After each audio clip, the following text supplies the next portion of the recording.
Cela fut une erreur fatale de faire miroiter à l'Ukraine des promesses impossibles à tenir, c'est-à-dire l'adhésion à l'Union européenne et à l'OTAN. Ainsi, nous avons entraîné l'Ukraine dans cette confrontation et cette épreuve dangereuse. Il aurait été plus intelligent de faire ce que Henry Kissinger a dit en 2014. Il avait déjà à l'époque dit tout à fait justement.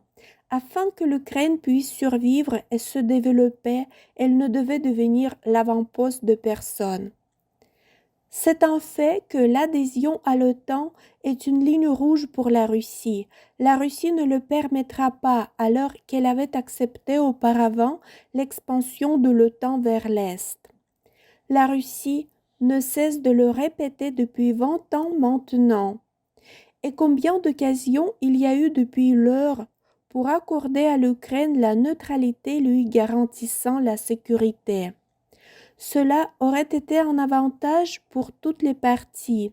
Ainsi, l'Ukraine aurait pu devenir le pays qui servirait de pont entre l'Est et l'Ouest, au lieu d'être un objet de conflit. Au lieu de cela, les partisans d'une ligne dure, qui reste toujours dans une logique de guerre froide, continuaient à promettre fermement à l'Ukraine son adhésion à l'OTAN. Et ils disaient ainsi avec arrogance à la Russie que la Russie n'était rien, qu'elle n'était pas une grande puissance.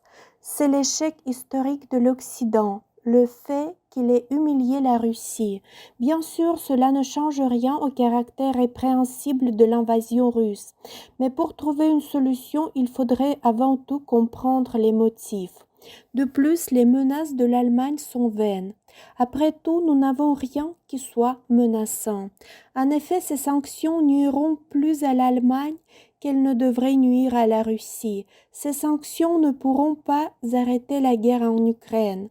Ces sanctions ne sont bonnes qu'à une chose, faire semblant que nous faisons quelque chose, comme l'Allemagne l'a fait en peignant la porte de Brandebourg aux couleurs du drapeau ukrainien.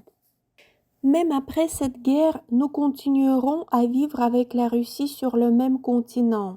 Nous ne devons pas renoncer à l'opportunité de créer une architecture de sécurité européenne, mais seulement sans penser en mode noir et blanc que nous sommes l'Ouest et eux sont l'Est.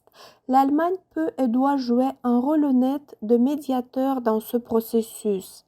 Bien sûr, nous devons d'abord nous assurer que l'on nous fait à nouveau confiance pour redevenir un pays souverain.